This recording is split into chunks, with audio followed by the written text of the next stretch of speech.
Always be recording. It takes when you, with the clapping like way deeper down in the track. But it's there much might be more gold difficult. before that. There's never gold. I have objectively gotten gold from pre-clap for episodes already. Yeah, come on. You fraud. Fraud. All right. I'm counting down. Ooh, okay. Are we ready? Yep. 3, 2, 1. But you can't check your six. It's kind of like, taking a screwdriver to a gunfight. What's happening? Just like old Tom.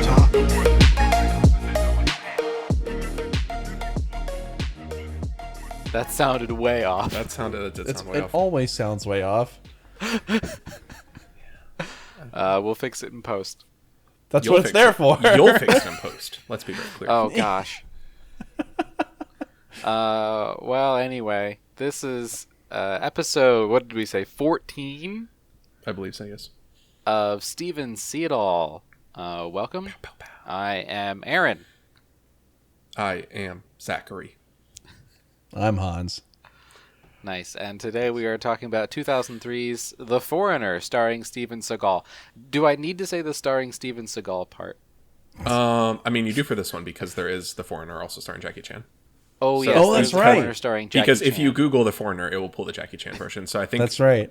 episode Yeah. 15, I don't think we should have to say starring Steven Seagal. We probably will, but we don't have to. For this is one of the few that we actually do need to specify that. Yeah, there is another Probably much better movie called The Foreigner, starring Jackie Chan. Definitely not, I wouldn't count it as one of, the great Jackie Chan films. That'd probably be It's pleased It's for. fine. still a heck of a lot better than the garbage that we just watched. So, I'm gonna... Okay, hold on. So I kind of like this one. Okay, that's so good. I was so worried because I feel like I've done this so often. I do not want to be the contrarian. I'm not trying to disagree with Hans, but We flip flop every single time. This one was such a drag. It went on for so long. It was pretty. It was long. This one I kept checking, and it's only, what is this? An hour 35, I think, too. Yeah. It's like a whole 4 minutes longer than usual.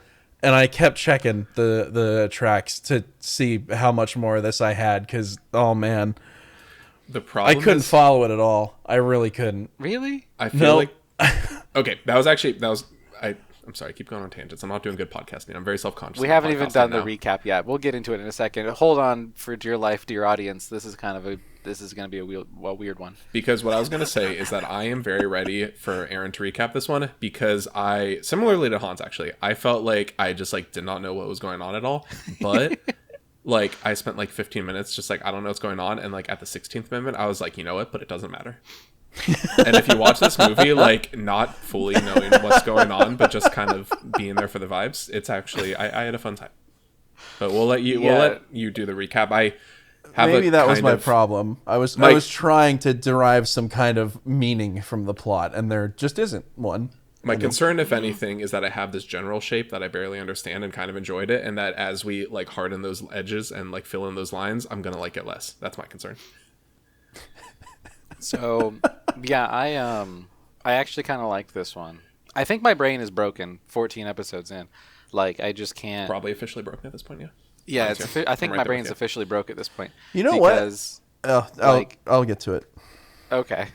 Just the first 10 minutes, I'm watching along, and I'm like, this is actually...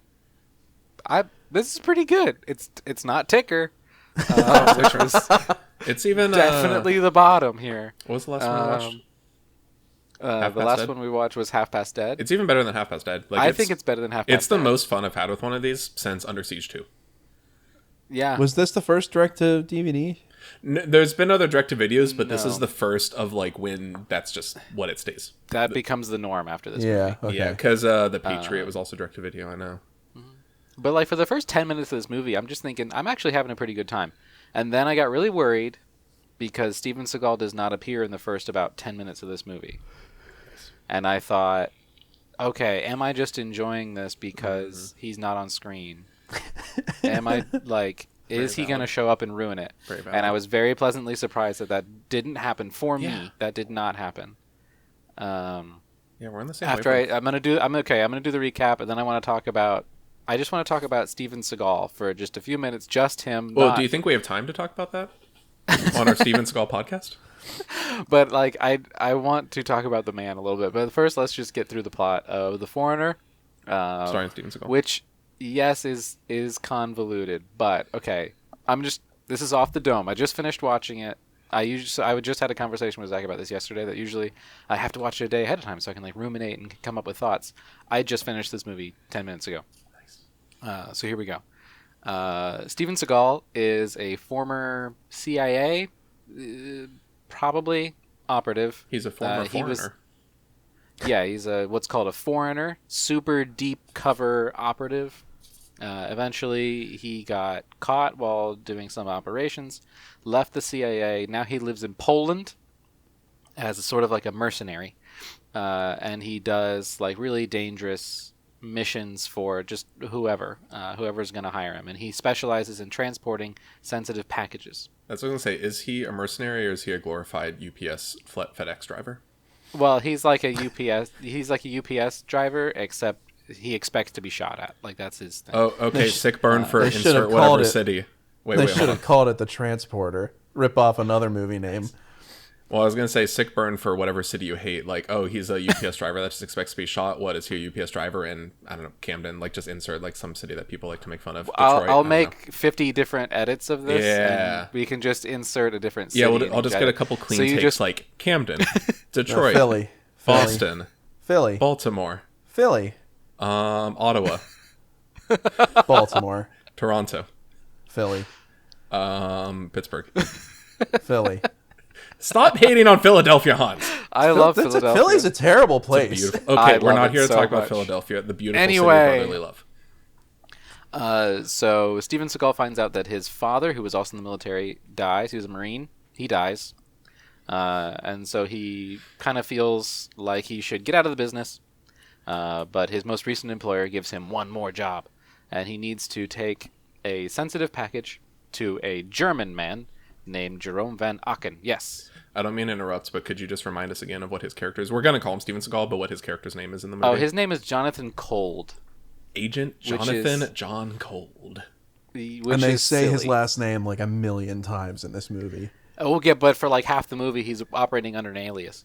And it made it very confusing for a little bit. Yep. Like the middle, not like the front half or the back half, the middle half of the movie. It took me a really long time to realize that. I Yeah, was really he's confused working under the an whole alias. time. It's a very confusing cream in this Oreo cookie. He's just gonna be, he's just gonna be Steven Seagal. That's way easier. But so there's a different guy who's supposed to deliver this package, Dunoir, which I want to talk about Dunoir for a second. So He might have been my Dunoir. favorite part of the movie. Oh, who is the best part of the movie? That dude, that mother never not has a cigarette in his mouth, and that's hilarious. Like, I'm So- like, oh, he smokes. That's one thing. Literally, if he is on screen, he is smoking a cigarette. And I've never seen a So- character chain smoke to that degree. He's French. He's supposed to be French. He's so he does not sound French No. at all. He speaks French twice in the movie. It is horrible. No, But literally. you know he is French because every time he's on screen, there are at least 2 cigarettes on screen.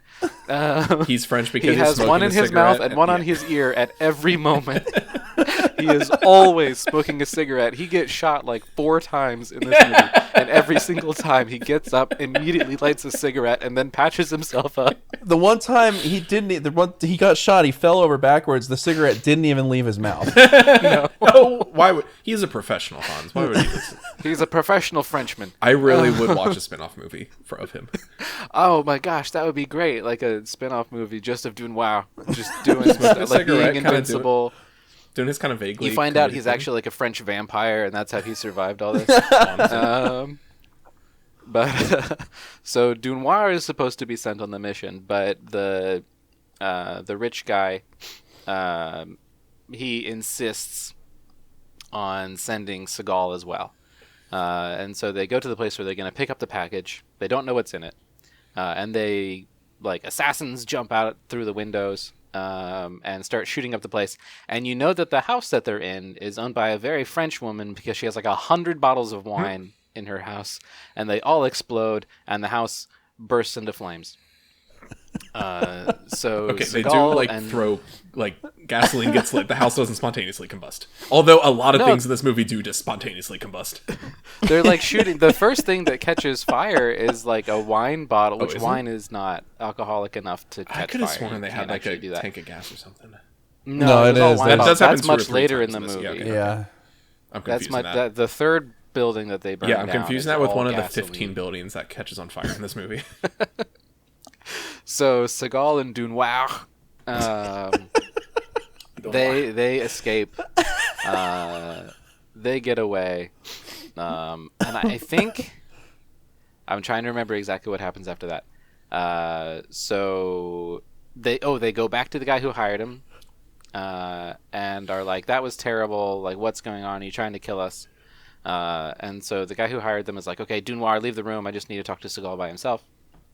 And he's like, "Okay, Seagal, you need to take the package to the German guy. It's very, very important that you get it there. It's this one last job. I can only trust you. Apparently, there are people who are trying to stop this from happening, but it's very, very important you get this package." Yes, Zachary, your hand is raised. I'm sorry, I don't mean to interrupt again, but That's great. Zach, podcast the amount of move, times by that the you way, have said I raising your don't hand. mean to interrupt.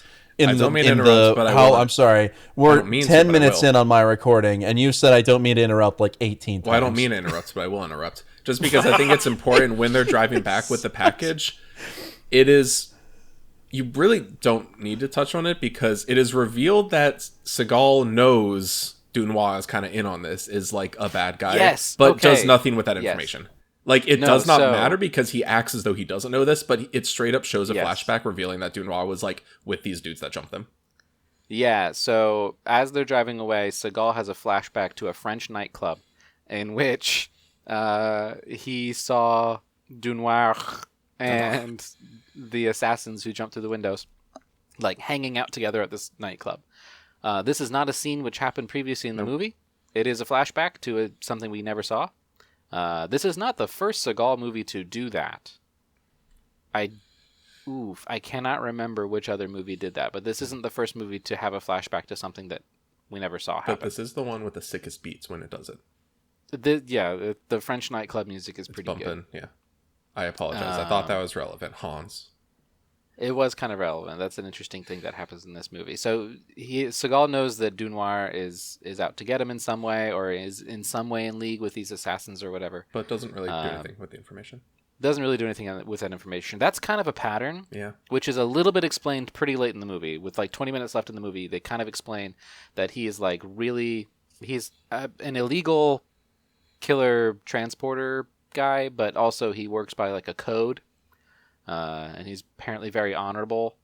And so he gets into arguments with different people who want to try and open the package. He's like, "No, that we agreed that we're not going to do that. We're just going to deliver it to the German guy. That's our plan. That's all we're going to do. We're not going to open it." He does eventually open it, but because of other reasons, we will get there. Hopefully, maybe. We'll see. I'll interrupt so a then- couple dozen more times, don't worry. Yeah, thank you. The guy who originally hired him sends him back to try and take the package to Germany. As he's doing that, he calls the house of Jerome van Aken, or Aken. I forget how they pronounce it in the movie. But he can't get a hold of him. Instead, he gets a hold of his wife, Meredith. And Meredith says, "Give the package to me." And Seagal doesn't like that, but he agrees and ends up sending her a fake package, while simultaneously a different assassin is sent after Seagal. And in a very funny scene, this was actually interesting because Seagal gets beaten by this guy. He actually gets captured. He gets hit in the back of the head and tied up, and he almost gets killed by this guy, this assassin, the Stranger. And then eventually, he goes a little back and forth, kind of actually not a terrible interrogation scene with Seagal and the Stranger. Eventually, that leads them to a train station, which is very funny. The sets in this movie are really funny because every building is a French chateau in the middle of a field. This is supposed to be a train station, and it's just a house in the middle of an empty field. There's no reason for a train station to be here, but whatever. That's just what a country with good public transit looks like, Aaron. um, and so there's a scene where so Seagal has apparently made like replicas of the package and hidden them around in places. Like a lot and of he them. convinces this, like a lot of them, and he convinces the stranger, this assassin, who's trying to steal the package. He convinces him that there's one in like this train station locker, and so they get it out and they go into the bathroom so he can open it. And Seagal goes to the urinal and he starts peeing, and the guy's like, steady, steady, and he like instructs him to pee slower. And Seagal does, to like buy time and wait for the guy to open the package. And so when the stranger opens the package, Seagal immediately dives through a window and the train station explodes. Not just like the bathroom, the whole train station. Like 15 explosions happen. Like every window in the whole train station is blown out. And I'm just going to say, that is when I was on board with this movie. I was just kind of like, I'm here, whatever. It's a direct-to-video Seagal. Everything about that, because like you described it, is exactly what happens. That he just goes, well, they walk into the bathroom, Seagal walks to the urinal, and the guy's like, what are you doing? And he's like, what do you think? And he just starts peeing. And I don't know, the delivery of the stranger, like, steady, steady. Well, Seagal is just like peeing, and they're making eye contact, which you never do at the urinal. And then he just like, cuts into this package with the knife, like just slashes it open.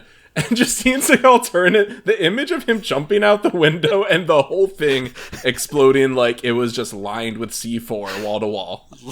Like the way he jumps. That's why I love this movie. The way he jumps is from perfectly vertical to perfectly horizontal. No, it's straight instantly. up. It's straight up like the gag in Scott Pilgrim versus the World. Like it's just the way he jumps out. That's what I thought about.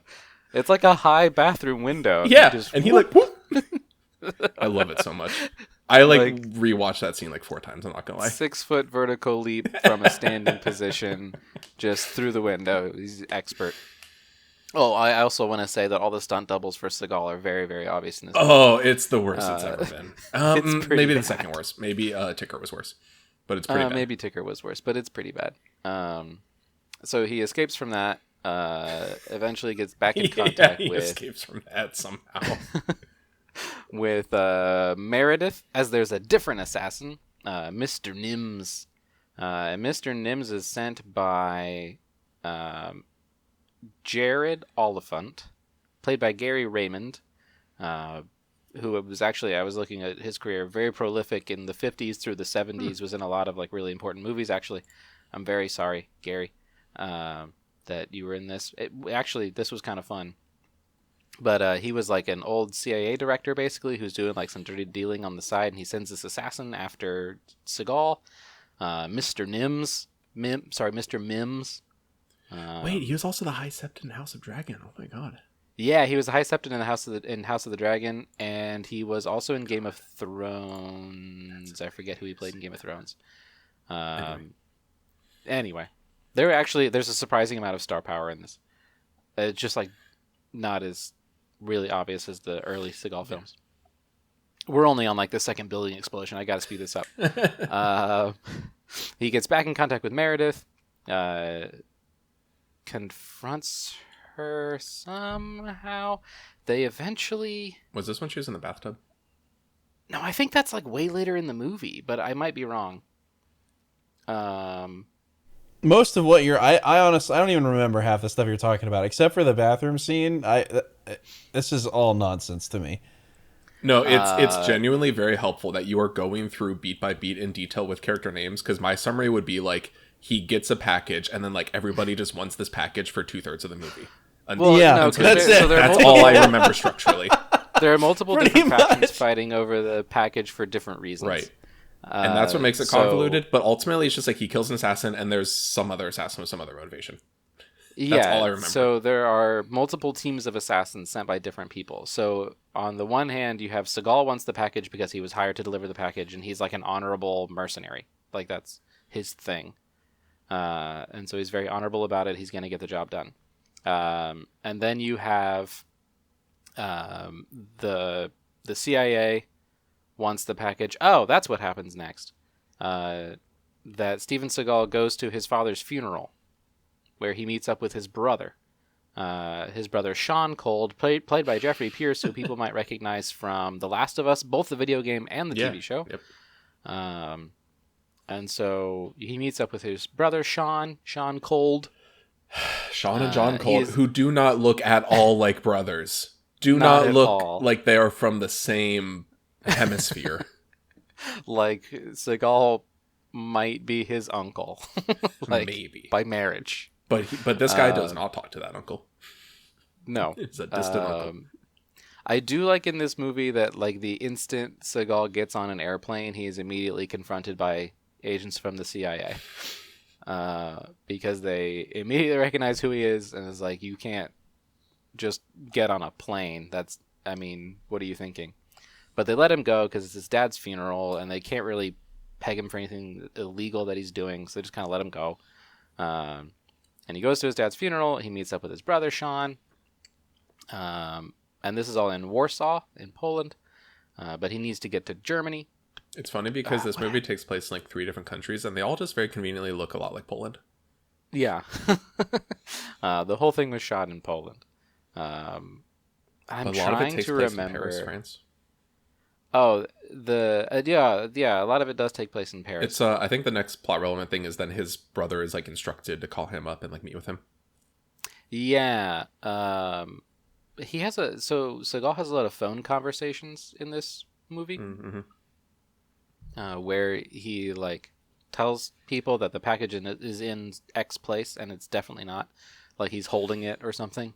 It gets a little confusing as the movie goes on because you never know when. Which I guess this is in character. That's the strategy, right?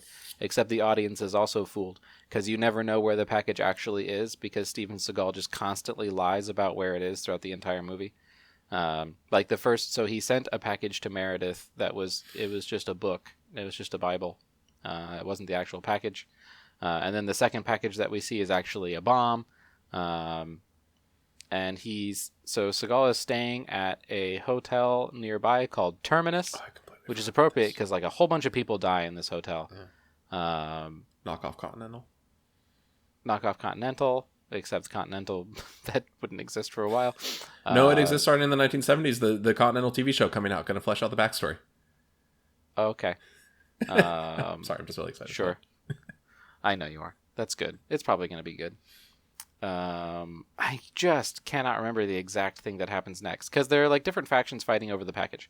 So you have like the German guy, Jerome. There's a Jared and there's a Jerome. That honestly, Jerome, that's responsible for a lot of my confusion. It was pretty bad. And Jerome Van Aken, who's the guy who's like Seagal was hired to deliver the package to him. Mm-hmm. So he's trying to get the package. His wife, they are estranged. His wife is also trying to get the package. And then the CIA, led by Jared Oliphant, is trying to get the package as well. And then you have Dunoir, who is just like a wild card. Because he's ostensibly revealed that he was like employed by Jerome, but he's also kind of just doing his own thing, doing whatever he wants. So he was supposedly hired by Jerome, but also apparently not. At the end of the film, you find out that he's not actually working for Jerome, but he's working for somebody else, but he never reveals who. Mm-hmm. He's the revolver also a lot of this movie. Yeah, you don't. He's just a wild card. You never really know what he's going to do. He just straight up murders many, many people in this movie, and you never know what he's going to do. Seagal fights off some more assassins, but he doesn't know where they're from. Blows up another building a couple times. He eventually tries to get Dunoir on his side by telling him he's going to give him the package. And then he finds out that the package is actually a black box flight recorder from a plane crash.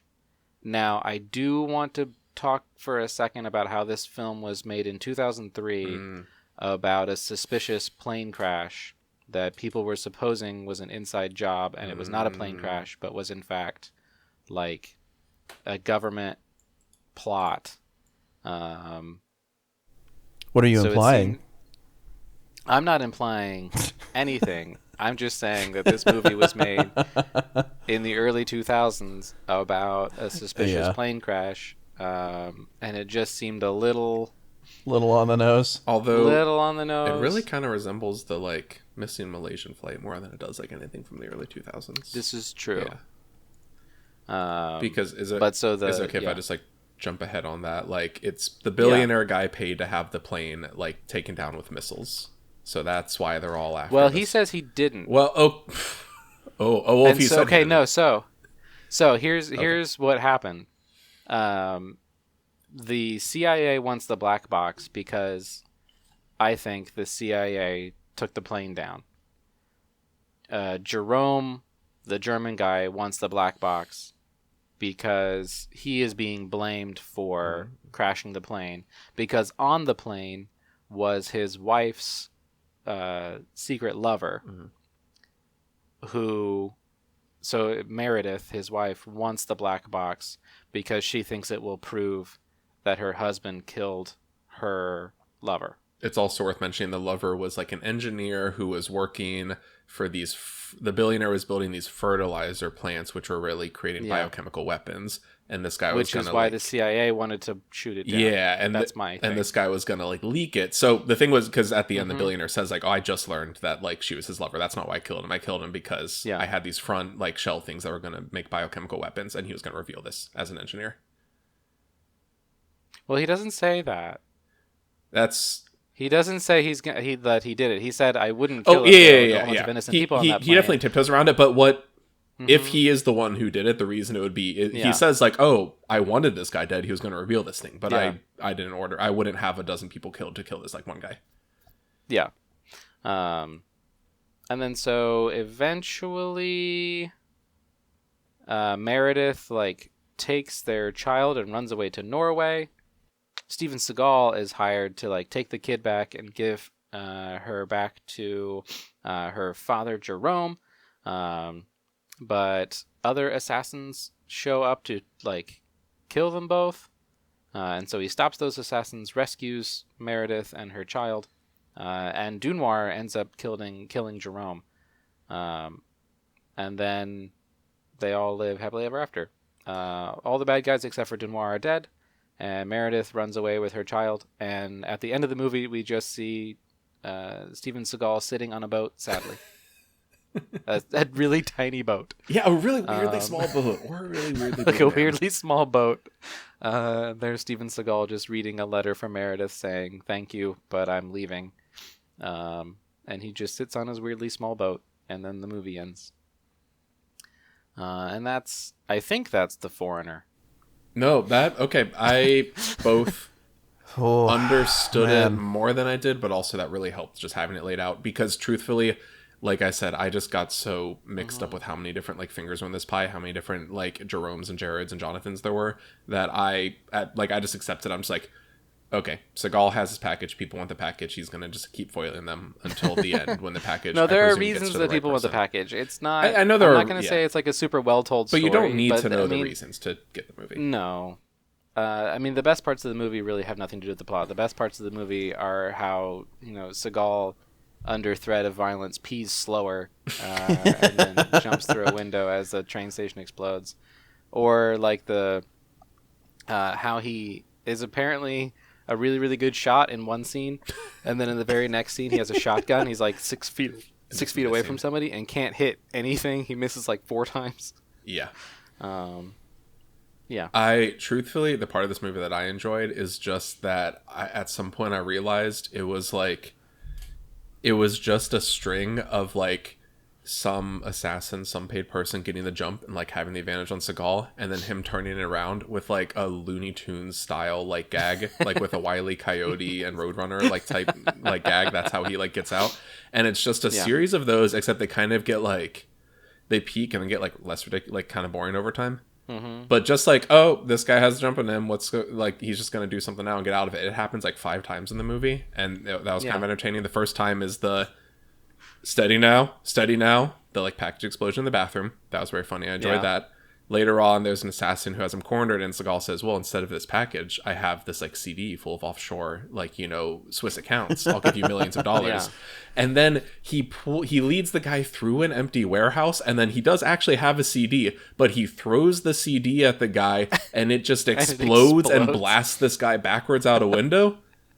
They showed him setting that up. He packed some kind of explosive on the back of it. That doesn't make it not ridiculous.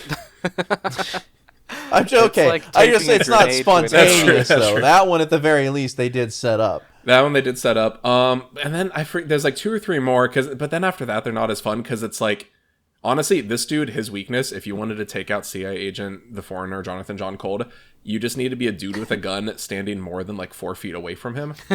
Because multiple times he just kind of does like, he just like flips a gun around in someone's hand and then like shoots them with it upside down. Like that shotgun where he can flip it, be holding it upside down, hit the guy point like perfectly and just like splatter out a bunch of red, you know, jello, and then miss the next It like, was very jello-y. and then miss like the next 7 shots.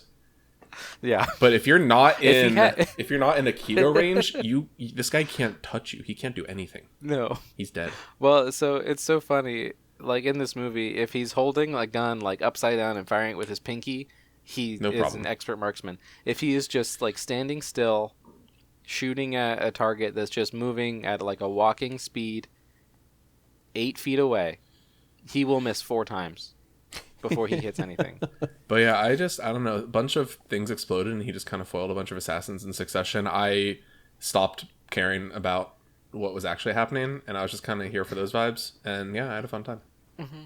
But okay, so I want to say something about Seagal in this movie specifically that I haven't seen from him in other movies.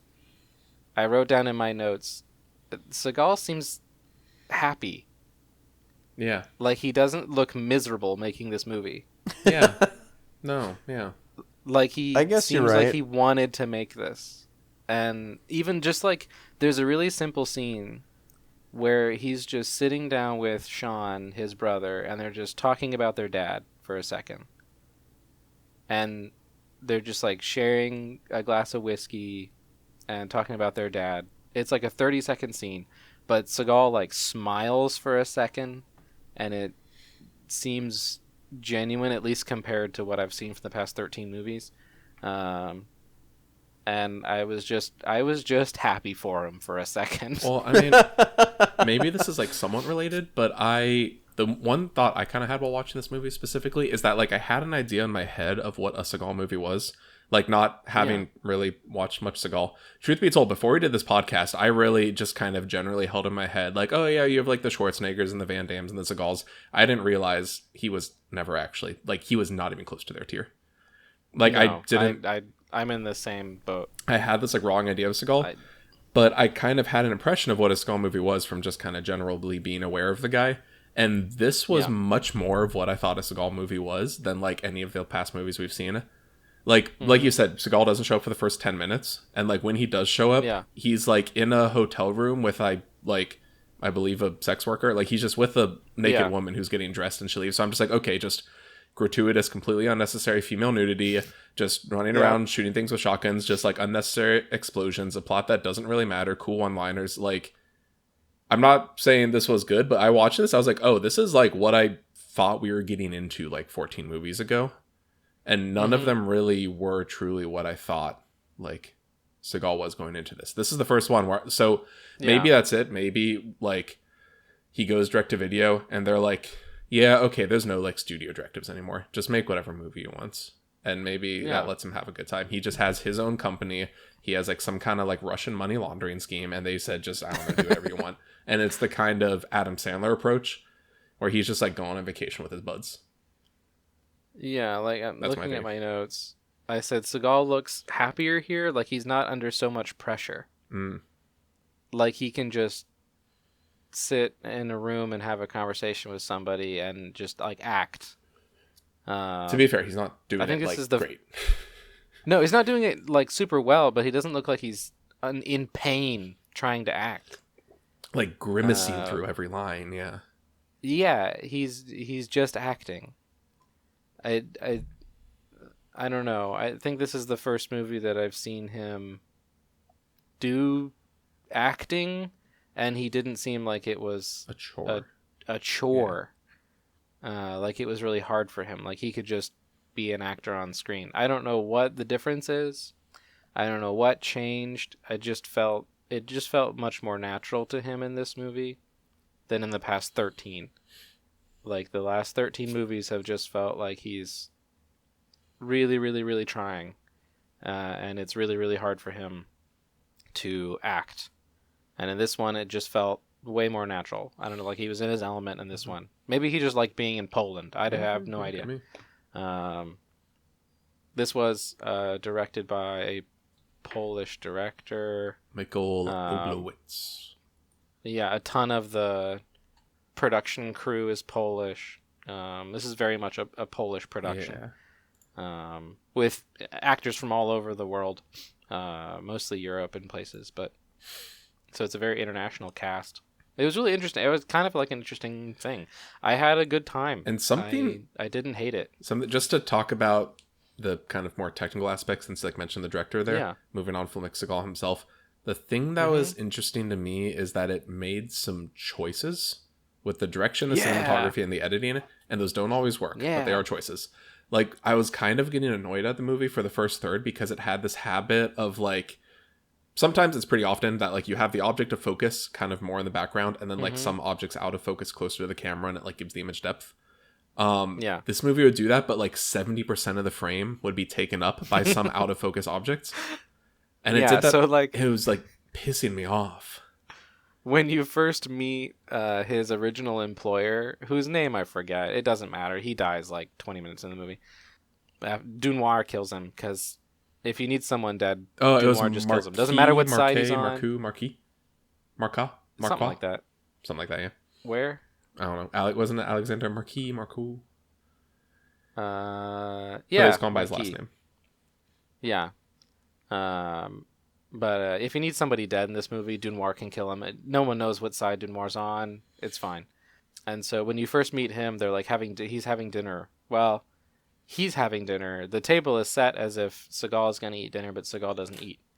And so, like, there's a shot of Marquis, and it's, like, mostly this suckling pig. Yeah. And a big glass of wine. Yeah. Like, most of the shot is the food and the glass of wine, and then you have, like, a quarter of the frame is the guy's head. And I just remember, like, later on, it's even worse, because I couldn't even tell what the object was. It was so out of focus, but it was, like, taking up the whole frame. He was, like, on the phone or something. It was that, and the other things I noticed were like these fast cuts they would put in. Like anytime, it happens other times, but mainly anytime a character is like pointing a gun at someone else and is like about to pull the trigger, it will like... There was a really specific way that they rapid did that. fire. It would kind of like rapid fire, like cut between the two, like person. And it didn't matter because it could be like an assassin and Seagal, like the plot relevant characters, or it could be... At one point, they're trying to track Seagal by the rented car he's using. And so they, like, chase down the car, and then a guy gets out of it, and this assassin, like, pulls the gun on him, and it's not Seagal. And the guy's like, oh, this man had the car, and he paid me $2,000 to drive it to Germany for him. We swapped cars. So this is just some random bystander background character. But it does this flash, and then the guy shoots him. Like, it's completely... It doesn't matter if this guy dies or not to the plot. This is completely inconsequential, but it gives it the same weight as, like... a main character face off with guns, and it's so intense, and it is like legitimately a like epileptic seizure warning. It is, and it's really bad when that happens, and it happens really often. But to me, at least, worse than that, and only slightly worse. There was a lot of slow-mo in this movie. Oh. And it was a lot of extremely unnecessary slow-mo. Like it would jump back. You would have one of those weird smash cuts that you were just talking about, and then it would do, like, you'd go from that crazy fast cutting back and forth to immediately after, or whatever that led up to, somebody being shot usually. Immediately after that, then it would be them falling to the ground incredibly slowly, or like a gun leaving their hand incredibly slowly. And it's just, and like half the time filmed at a higher rate, so it's at least somewhat smooth. Like the other half of the time, like just filmed at like 24 frames a second, so it's jittery. That's actually a really good point, because in the past, anytime there was slow-mo in any of these other movies, it was just like normal frame rate, just slowed down, so it looked really splotchy. This didn't, but it was still not good. So I thought I thought like in this movie, so there was a lot of slow mo in this movie, and some of it is shot at maybe like 48 frames and then slowed down to 24, and some of it is shot at like 24 and slowed down to like 12 or something. Yeah. So you have like these weird moments, but I don't think there was a point, at least I didn't feel that there was any moment in this movie like we've seen in other movies where it's just doing slow-mo to pad for time. Like they're not just like filling out time. Like they're trying to emphasize a moment. Because they did it for similar things. It wasn't arbitrary. Yeah. It's always like when a guy gets shot and falls off a bridge into water. Yeah. Like it'll always do the slow-mo. Or like whenever they pour gasoline on a house, when they throw the gas cans down onto the ground, it's always in slow-mo. Yeah. And so it seemed consistent enough that it felt like an artistic decision and not just like random editing things. It felt like an artistic decision, but not in it. This maybe one, not a great one. But... Well, no. I'm not disagreeing with you. I'm just thinking out loud. Like this, it reminds me very much of the last one. Of what was the last one called?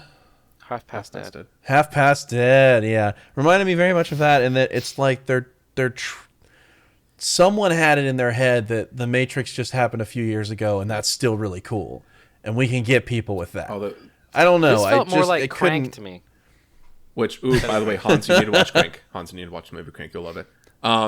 Something that I think kind of does help with this a little bit with the weird cutting and the slow-mo. When I look at Michael Oblowitz, I see that his movement that he is attributed to is no wave, which is a pun on like the new wave. This was like response to the new wave, which emphasizes transient avant-garde music and visual arts. So he is like an avant-garde like artist. Yeah. And that kind of explains some of these decisions to me. I felt that. So like, okay, when you're talking about like the weird super rapid editing on certain moments where someone kills someone, the blocking is almost always the same. Yes, like exactly the same. Like holding the gun, and so it's in the same way. He's holding a gun, like full arm extended, and also the character shooting is angry. They're firing out of anger. Okay. And so when Mr. Mims kills that random guy who got swapped out for Seagal, he kills him because he is mad, not because it's like a logical decision, but he was fooled, and so he's mad, so he just kills this guy out of anger. When Seagal, quote unquote, kills Dunoir for the second time, he's mad at Dunoir for trying to kill him earlier in that scene, and so it does that, and then rage kill basically. Yeah. So for me, it felt like it was just trying to emphasize the emotionality of the scene. Okay. And I'm not saying it's like a great piece of art, but for me, when I watched it, it was pretty effective at making me realize that this is done out of anger. This isn't like a rational moment. Because every other time when someone's killing somebody, except for Dunoir, it's like a rational decision. Like someone's doing a mission, someone is doing something. But when that happens, they're acting out of emotionality. And so it's a break in the cinematic language to show a break in the emotion. Or maybe I'm just giving this way too much artistic credit. I don't think you are, because I'm angry right now because you're right, and I don't want you to be right. Are you like cutting back and forth? He's the gun pointed. He's ready to. Well, this has been a very Aaron and Zach dominated podcast. So let's go, Hans. Let's rapid cut. Just go ahead and unload on this movie. Tell us all your thoughts. I freaking hated this one. I did not enjoy this movie. Like I said earlier, I kept looking at how much time was left because I was like, man, I don't understand what's happening. I don't want to understand what's happening. I really don't care. I can't follow the characters. I can't even follow the names. The one guy with the guy that was smoking the whole time, I don't even know what his name is, but man, he was great in every scene he was in, and every other scene was like, oh my god, I just can't deal with this. This might be the least amount of notes that I've taken for any of these movies, so I'll just run down through them real quick. We already hit the like excessive slow mo, face close ups, even outside of the smash cut, like boom boom boom boom boom boom boom, like shooting whatever. There were so many unnecessary, like even just like they're sitting across from the dinner table from one another. They're sitting across the desk from one another. They're sitting across from like the room from one another, whatever. And they're like really close in on the face of each person. I don't know why it just bothered me. That's fair. No, I think it makes like deliberately uncomfortable cinematography decisions. Yeah, it really did. Okay. There's. Oh, I'm sorry. No, I was no, gonna be you're film good. nerd for a second. So there's Can I the be a scene film- where they're, huh? What? I'm gonna edit this part out. Can you say your thing and then I want to say a thing. Okay. There's the scene. There's the scene where they're blowing up the big like empty warehouse thing that Seagal brings them to on a couple of different occasions, and the CIA, I guess CIA, they come in because his watch set off a Yeah. signal that told them where he was. It's like a dead man switch kind of thing. Yeah, they had been looking for him for a while, didn't know how to get in contact with him. Then he gives them his location. They show up immediately, and then they don't track him after that. Well, they just show up just immediately. Set C4 to blow up the place, and then go, cool, we're done. Yeah, and I didn't understand it at all. It didn't make any sense to me. But whatever, we'll slip past that part that doesn't make any sense to move into the next part that doesn't make any sense, because that happens immediately after Seagal was fighting. What was his name? Boudoir. Dunoir. Not Boudoir. Dunoir. Boudoir. Fighting Mr. Boudoir. Ooh la la. Yeah, like a French dressing room. Sexy. Yeah, he just gets done fighting him in this place, and he's like passed out on the ground. Wow, in the boudoir. Yeah, he's passed out on the ground. The CIA show up, so he hides. He doesn't bolt out of the building. He hides. Poorly. Yeah, he hides incredibly poorly. Like he's just like sort of sitting behind a barrel with a crate on top of it. And the CIA agents come in and they start setting C4 just randomly around the whole building. And you think they're trying to blow the building up. So what do? They place these big C4 packs just real haphazardly on top of a bunch of barrels. Not on the walls, not on anything structural, like not on the floor. Away from Dunoir. Yeah, and they're talking about, we're setting final charge. They're saying what they're doing out loud, setting final charge, and they just kind of lay it on top of the barrel right next to this guy. And he is not less than a foot and a half away from the CIA agent, hiding behind like a slatted crate that you can absolutely see behind. And they don't see him somehow? I don't know. It kind of feels like Dunoir is like the main character in like a Metal Gear Solid like stealth game where the NPCs have to be dumb as rocks. Like, time to go place these charges and then leave. The entire time I was thinking this guy might as well just have a cardboard box over top of him and they would never notice if it moved. It's absolutely ridiculous. So they blow the place up and he like manages to run out of there right before it blows up. It was just awful. Dunoir is the key to unlocking this movie. Honestly, yeah. And the key to enjoying this movie. Okay, you said that you thought maybe this was just like they are still thinking the Matrix is cool and kind of aping on the Matrix. I would say with Half Past Dead, you're 100% right. I think this movie is what if an avant-garde filmmaker wanted to make a schlocky action movie, but inspired by the aesthetics of Leon the Professional. Oh. Dunoir is just like a Leon ripoff. He's just a Leon ripoff, but like chaotic. Yeah. He's like one of the bad guys from Leon the Professional with kind of the vague aesthetic of Leon the Professional. Yeah. I think the color grading it's not quite Leon. It's not as rich as have you that. seen Leon the Professional? No, this is going right over my head. Watch Leon the Professional. Okay, that's why I said I'm going to be like film nerd for a little bit. Okay. I think like a lot of the color grading and the aesthetics and the costumes, like the the turn of the millennium kind of French Eastern European aesthetic made me think of Leon the Professional. No, if Gary Oldman's character showed up from Leon the Professional, he would fit in here. Yeah, what if you take Leon take Leon the Professional, take the aesthetics of that film, have an avant-garde filmmaker do it, so you get all these crazy like back and forth cuts and judicious use of slow-mo, but then also you're trying to do that in the genre of schlocky action movie. You get The Foreigner starring Steven Seagal. Well, and unlike Leon the Professional, there is approximately zero ephebophilia in this movie, so and if anything, it's slightly better than Leon the Professional in that one regard, at least. Not in any other regards, not in like cinematography or editing or writing or acting or performance or directing, but in the not having the main character have a romance with 14-year-old Natalie Portman way, this movie edges it out a little bit. And I read that they tried to make it so that this isn't a Leon the Professional podcast. well, okay, when I first watched Leon the Professional, I read all about how they intentionally wrote his character so he was not attracted to 14-year-old Natalie Portman, but then I read that in real life, the writer and the director of the movie married and impregnated a 15-year-old, so well, I'm throwing that out the window. They said, but it's like art, and I said, no. No. No, Luc Besson is... Well, that doesn't happen in Luc this Besson movie. is a terrible man. Oh. Truly horrid. Well, that doesn't happen in this movie. I think it's aping the aesthetic of Leon the Professional. Yeah. So thank you all for joining. And that's sort of like. Yeah. Thank you for joining I'll Hans take and your Zach, word the for it. Unprofessionals, our fan podcast of Leon the Professional, where we disparage the good name of Luc Besson. Doesn't sound like it's such a good name. He did make the fifth. Yeah, I'll take your word for it. I can.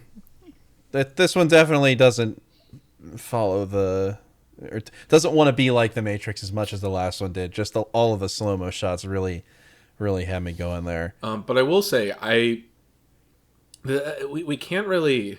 I can't really, and I don't know. I don't want to speak for Aaron here, but I can't really disagree with you. Like everything you said is true. It's just very much that I said none of this makes sense. Nothing happening matters. I can't keep track of the characters. The acting's not great, but it's okay. You just said these are all problems, and I'm gonna have problems with them. I said these are all problems, and I'm like, but it's like, it ain't no thing. So I can't disagree. Yeah, whatever. And so here's my thought process behind this. Why I had such a terrible time, and why I think Aaron, at least, Zach, I can't say this for you, but why I think Aaron at least has been relatively upbeat about the last few that we watched, with the exception of Ticker, because that was just awful. That was just awful. Yeah. It was a horrible time. Bad Was time I all upbeat around. about the last few? I don't remember having this much fun in a while. You were. I don't think anybody has been as down on them as I have been. I was. You kind of flip flopped on the last one. The last So time here's I really my beat thought. down was like the Fire Down Below era. Like, I don't know. We kind of got like they were not working for me there. Anyway. Here's my thought. You and I have been doing a lot of work to put together our Plex server. So I've been streaming a lot of movies from our Plex server. I've been watching a lot of movies that aren't Seagal movies in my spare time. Just this past, what was it, two or 3 weeks ago, we watched John Wick. Aaron didn't. John Wick Chapter 4. I have that sort of like I don't know how to say it, but you saw a really my good movie action movie that rating takes place system in Paris, France, and then this is a very bad action movie that takes place in Paris, France.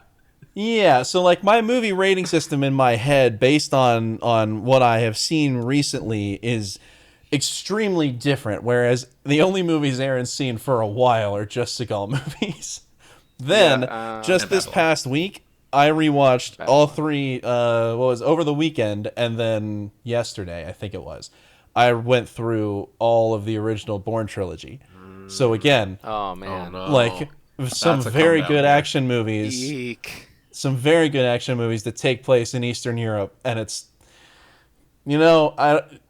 coming from those to this, it was a very huge contrast. You're like seeing the lesser. You're seeing like this just as a pair. Like, I think it's not even just that you're watching good movies. It is very specifically the movies that you're watching. You're coming down from John Wick Chapter 4 and like the Bourne movies. You are seeing the lesser version.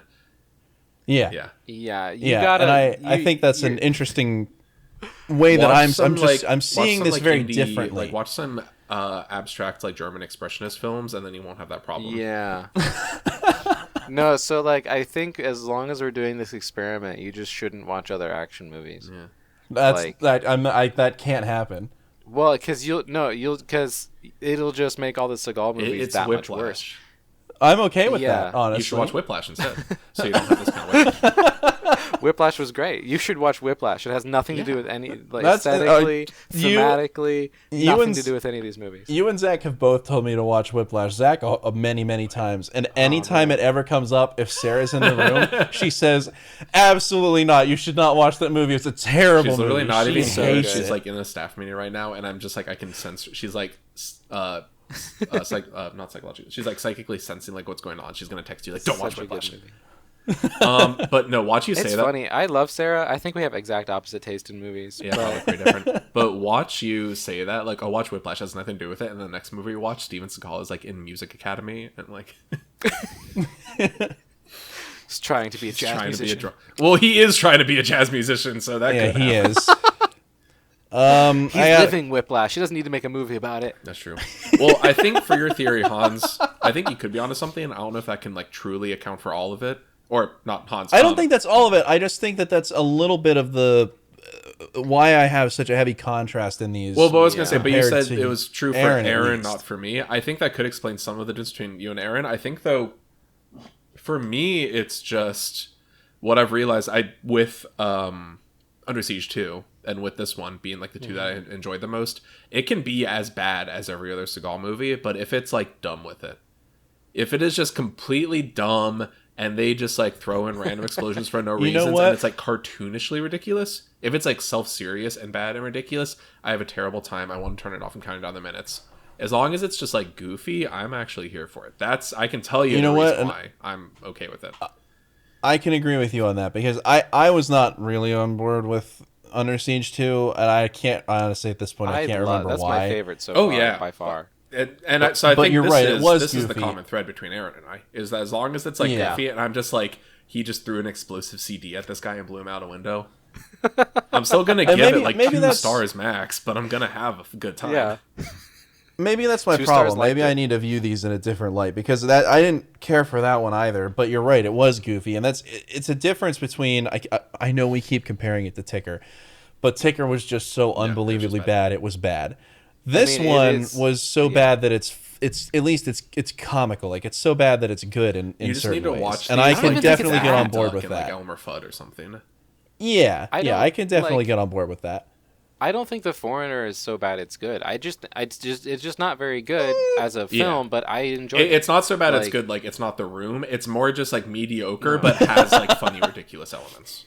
I have to watch The Room too. It has some stuff in it that I really liked. Yeah. Would I enjoy those elements more if they were in a different movie? Sure, but I still enjoyed them. Yeah, but no, this is like okay. You know there what? are like 3 movies so far I would willingly like take my time to rewatch, and this is one of them.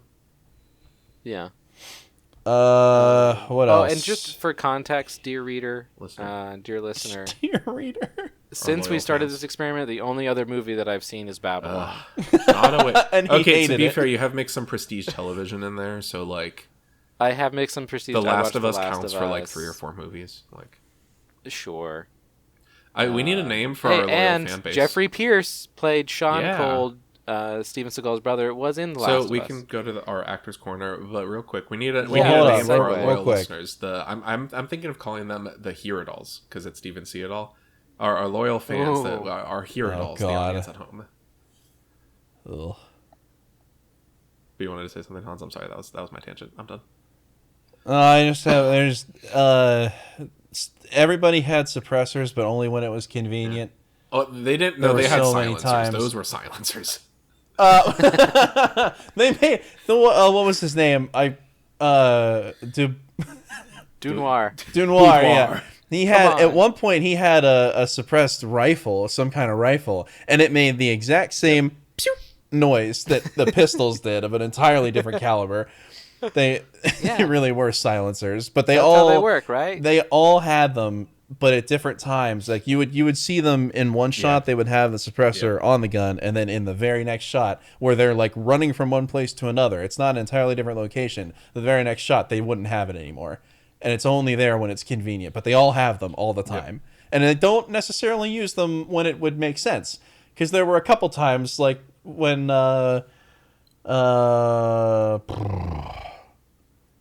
I can't remember. It doesn't matter. There were a couple times where Dubois, whatever, he used it. He like had a suppressor on when it made sense, and there were a couple times where he just straight up murdered people in public without a suppressor.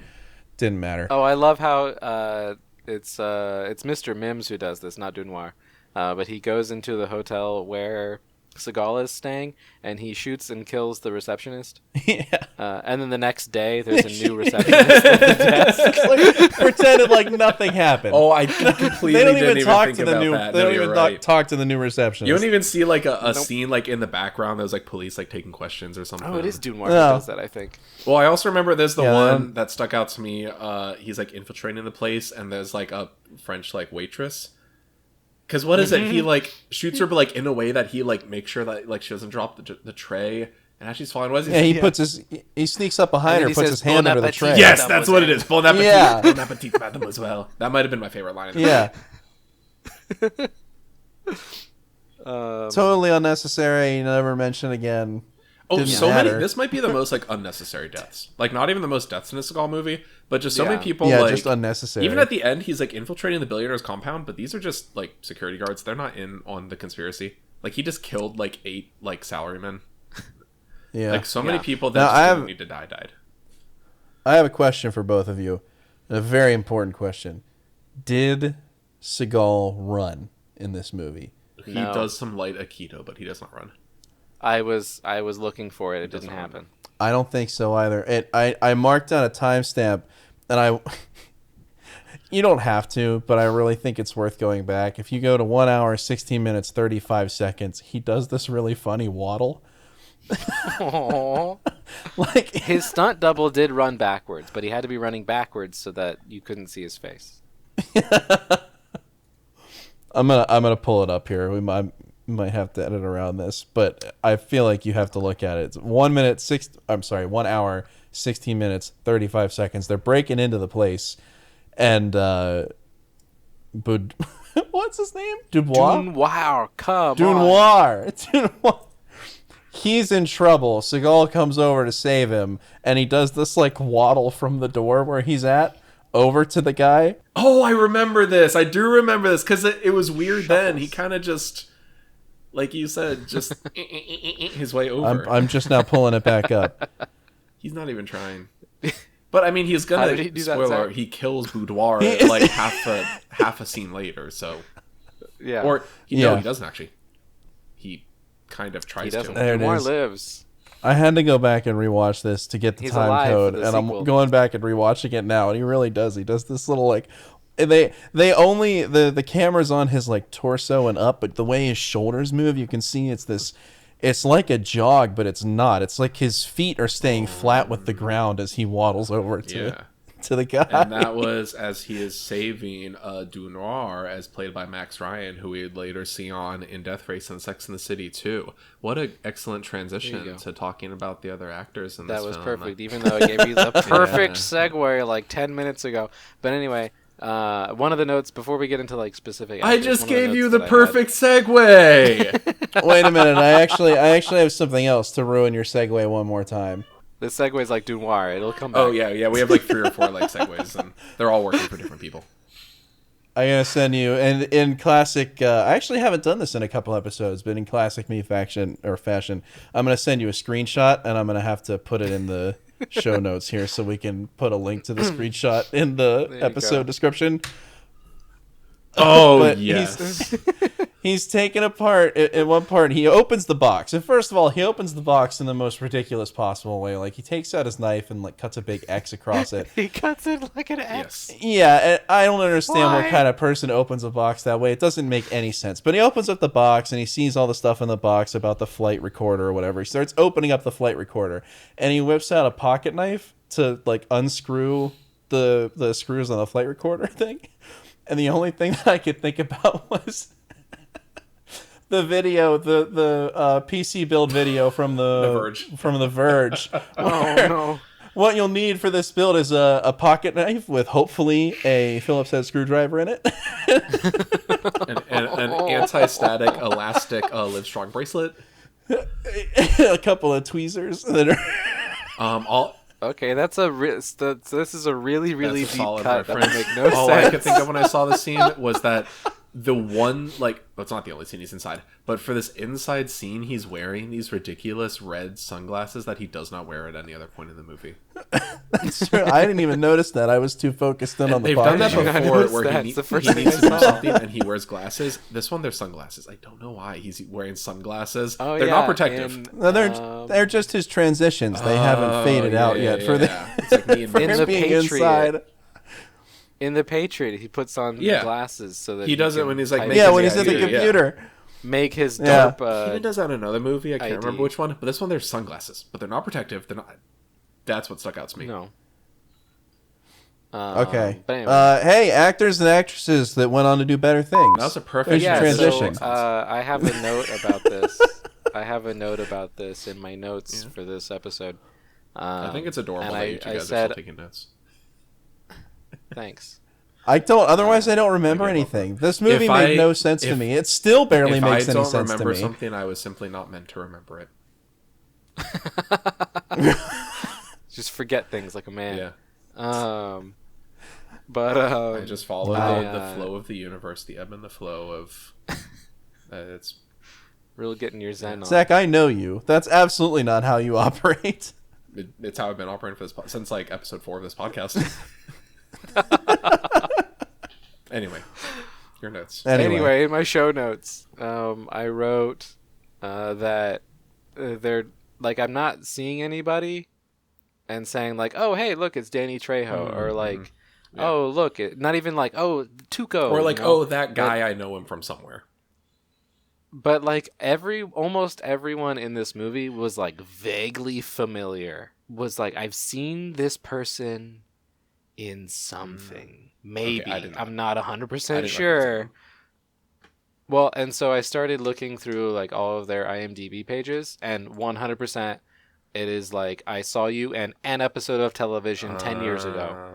And that's why you look familiar to me. So like Meredith Van Aken, the German guy's wife, who is like kind of against Seagal at some points and sort of not, and kind of a romance, she was in kind of not. Kind of a romance, he and like kind hugs of not. her and her kid that he like just met for the first time. Yeah. We've been pretty pleasantly removed from the garbage Seagal romance. Well, and that's what I was saying. Like this actually, I expected that to be a thing in all movies, and then it wasn't after the second movie. This is like, oh, this is what I thought these were going to be the whole time. Anyway, sorry to interrupt. Yep. Nope. But so she was in like an episode of Doctor Who back in 2005. A really, really good episode of Doctor Who, by the way. Oh, she's in Dalek. Yeah, she's in the episode Dalek, which is a really, really great episode of that show. She was in an episode of Father Brown, which I personally love. The BBC show Father Brown. It's murder. It's a mystery show. It's really excellent. She was in... Oh my gosh, no, there was something else. Oh, she was in Stargate. She was in a few episodes of Stargate. So like, the most recent one, she was apparently in the Netflix Witcher television series.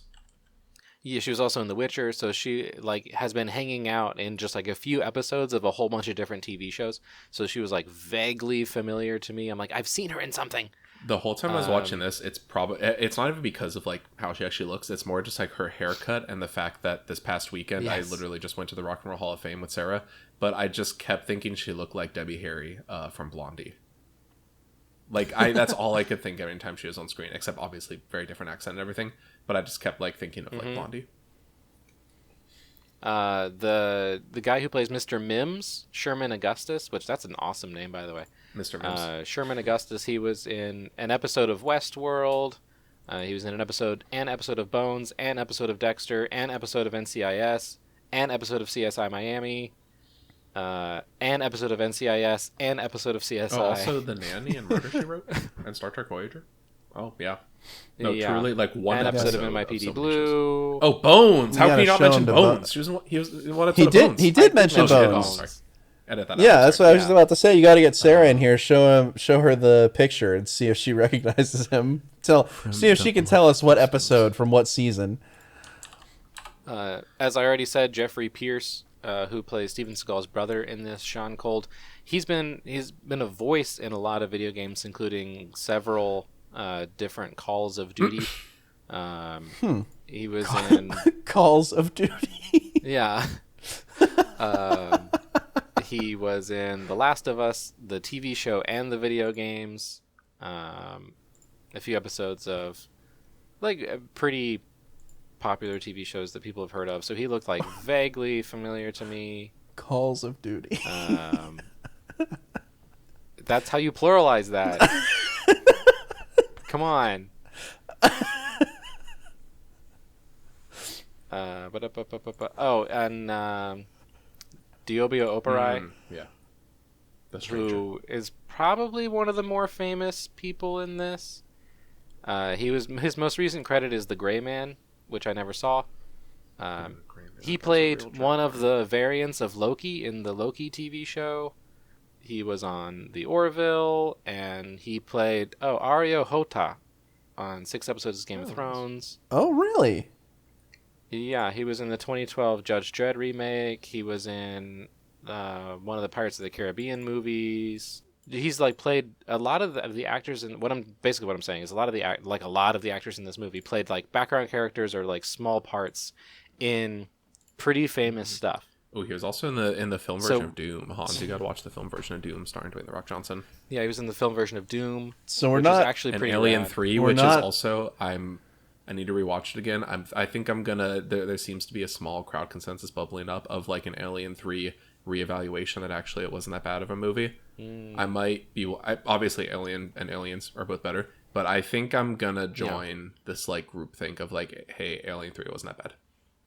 Oh, this should be a Sigourney Weaver podcast. But so just like I was going through this whole movie thinking, have I seen that guy in something? And then I look him up and I'd be like, yes, I have seen that guy in something. Yeah, we should actually. I'm gonna campaign for Sigourney Weaver next season. But like the guy who played Jared Oliphant, the CIA guy, Gary Raymond, he was in actually some. Well, his most recent credit, he played the High Septon. I think, as we already said, he played the High Septon in House of the Dragon. But like back in the 50s and 60s and 70s, he was prolific. St. Peter in The Greatest Story Ever Told, like classic Bible movies of the 60s. He was a Castus in Jason and the Argonauts in 1963. He played Prince Sancho in El Cid in 1961. Like kind of the golden age of Hollywood stuff. So like a lot of these people, you've probably seen them in something. So we haven't bottomed out by any means. No, but not at all. We're slowly, I think we're starting the trend from easily recognizable like names. Yeah, we don't have like Danny Trejo and Uncle Hank and lower A-list, B-list actors. But I did find that sounds mean. I shouldn't say it like that. In this movie, I did find a guy who I do not know how I did not recognize him so far. John P. Giolino. Okay. His acting credit, there are only 11 of them. His acting credits: The Glimmer Man, Fire Down Below, The Foreigner. What? Today You Die, which is it's an upcoming Seagal film. Black Dawn, another upcoming Seagal film. Urban Justice, another upcoming Seagal film. And Pistol Whipped, another upcoming Seagal film. Wait, who is this? I'm not even seeing... John P. Giolino. How low down in the credits is this guy? He's very low down in the credits. I didn't even see this one guy. Oh, he's like the second... He's the hotel manager. He's the second to last guy on the IMDb page. Yeah. How did you get this far down? But he plays just like some part in a bunch of these Seagal movies.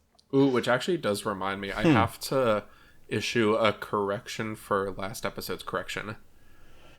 Oh. So, like 2 episodes ago, I said like, "Oh, we have so much of the Super Mario Brothers movie. If we just get John Leguizamo and Bob Hoskins, then we have everyone." And then I said, "Okay, the episode after that, correction. We did have John Leguizamo. It was in a movie we didn't like watch."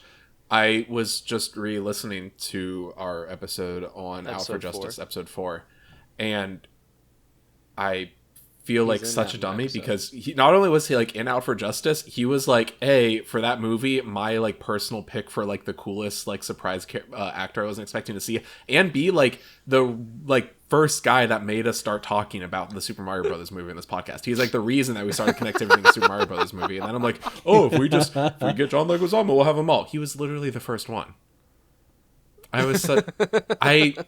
In my defense, Out for Justice was an incredibly forgettable movie. We spend that whole episode talking about how memorable the character's name is, and I did not remember it until I re-listened to that episode recently. Yes, same. It's a very forgettable movie, and John Leguizamo is a bit part in it. It's Gino Felino, by the way. Gino Felino. But so correction, John Leguizamo is in 2 Steven Seagal movies, one that we did not watch, and one that we did watch and literally talked about the fact that he was in. So I'm sorry, it's just... again, to reiterate, we have so much of the live-action Super Mario Brothers movie. We're just missing Bob Hoskins. We also have watched a lot of Seagal in between there, so I don't blame you for forgetting. Thank you, I appreciate it. But I needed to, for editorial, transparency, and integrity. I needed to update that correction. Yeah. Do we have some quotes? I think my favorite quote is steady. Okay, yes, Steady, yes, that's what I was gonna say. Steady. He says it so authoritatively.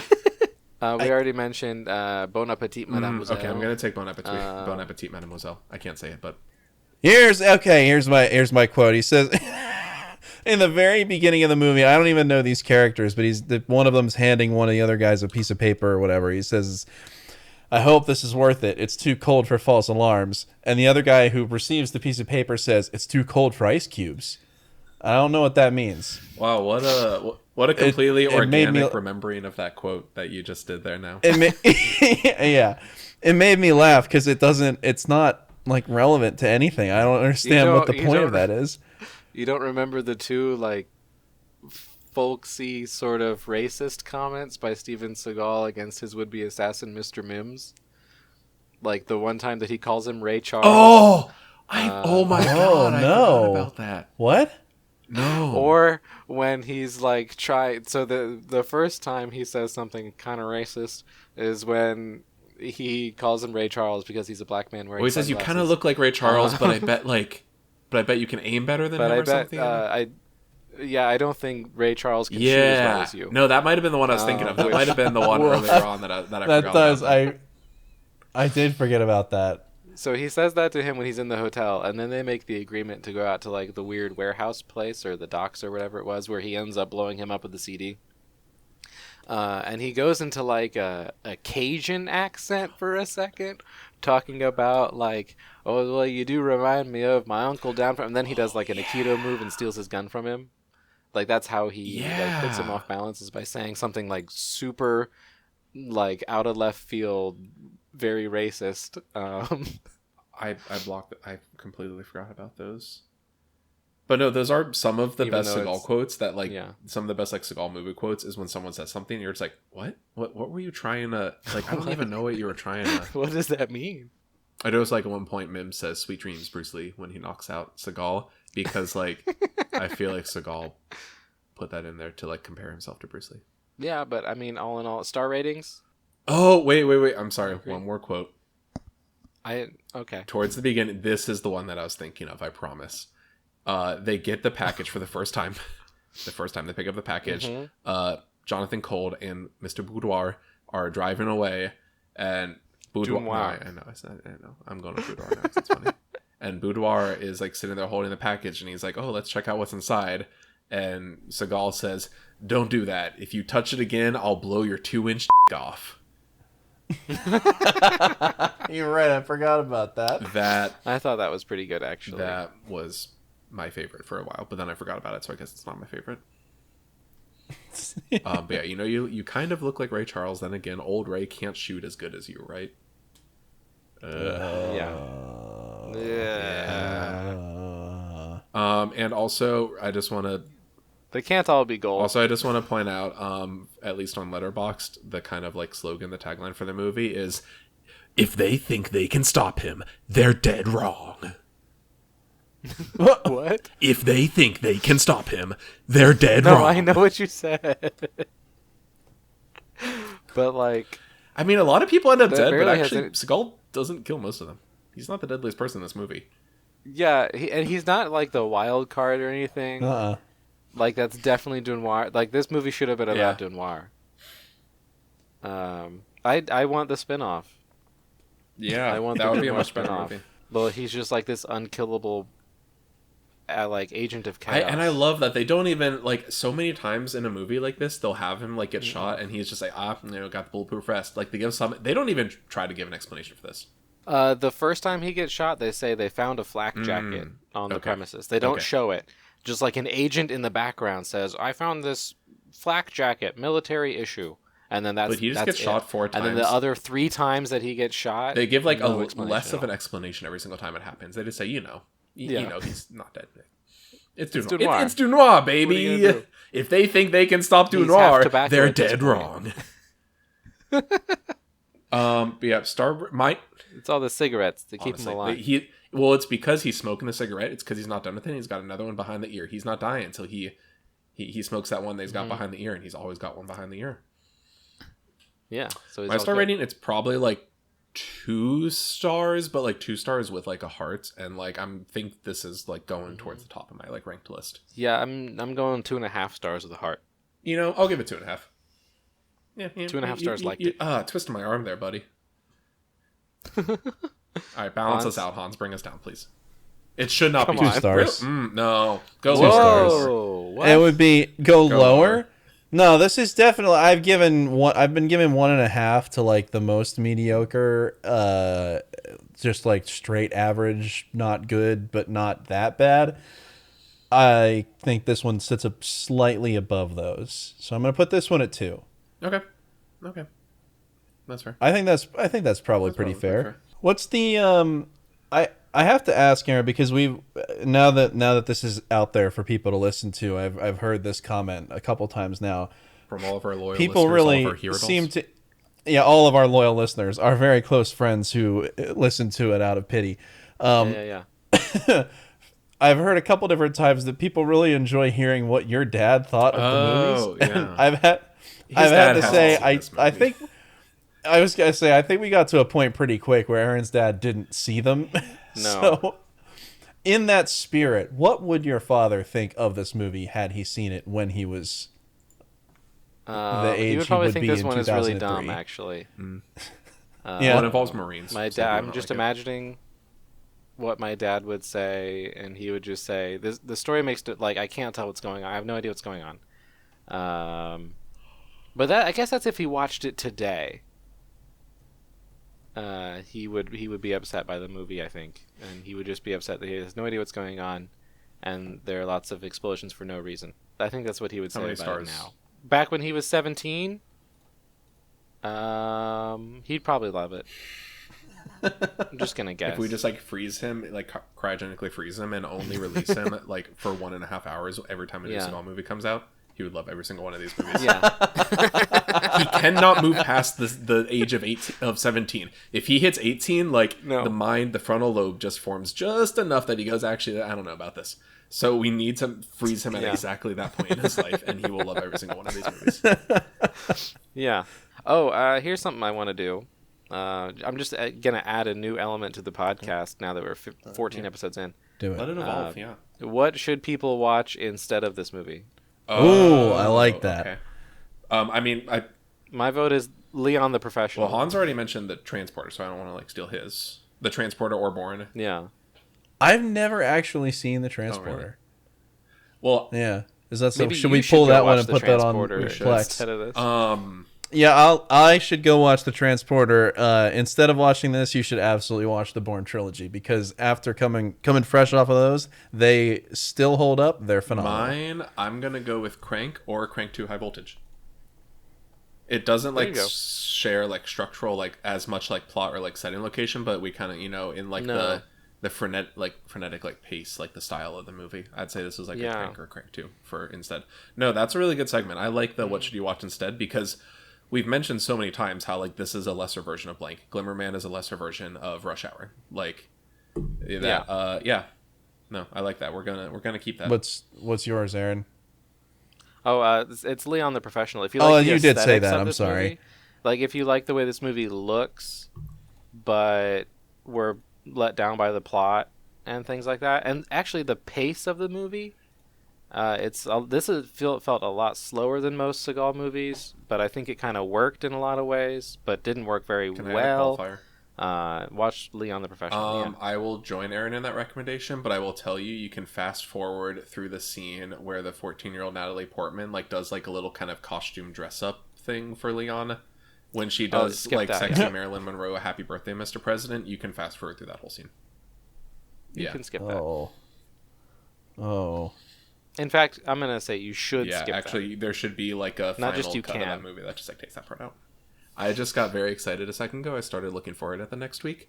So next week will be Out for a Kill, 2003 straight-to-video action film directed by Michael Oblowitz, starring Steven Seagal.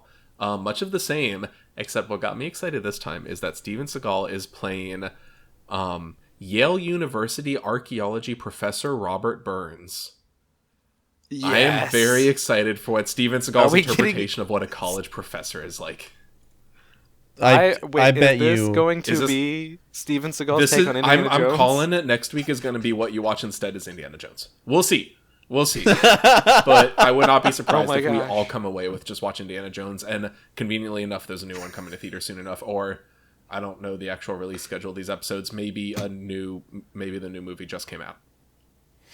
Yeah. What are the odds Watch that while he is a Yale professor, he also has a CIA background? I would be shocked if he or did. or something like that. CIA, FBI, DEA. It's typically CIA, but I would not be surprised. Or I mean, it's not unprecedented to say EPA. yeah, if it's got 3 letters, he's been. Maybe he took like a CIA sabbatical at one point, and that's his background. Yeah. So yeah, join us next week for the second film in 2003, directed by Michael Oblowitz, starring Steven Seagal, that went straight to video. I'm kind of excited for this one. I don't know. we have to come up with a stinger. I don't really know what to do this one. I like when they just come naturally. That's fair. Something So goofy. join us. I don't know. Our last one So was join great. us next week. That's true. I'm very excited to. I'm very excited to come back next week. For Out for a Kill. How about you, Aaron? I want to see how Seagal pulls off Indiana Jones. That's it. That's it. I don't know. Aaron's got the edit for this one. I get his problem. Yeah, I'm the one who has to figure it out. Fart, big stinky fart. That's staying The in. foreigner. That's it. No, that's it. We just found it. That's perfect. See, it's naturally goofy. That's exactly what we want. The foreigner, more like the Lord. Be careful. Yeah, you should. Yeah, okay. More like Jackson. Don't touch that one. with the Eggshells 10-foot right now. Ooh, there's so many eggshells. I'm stepping on all of them. Okay, good night.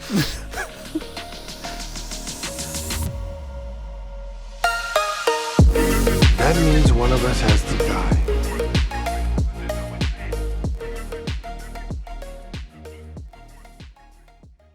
Gino Felino. Gino Felino.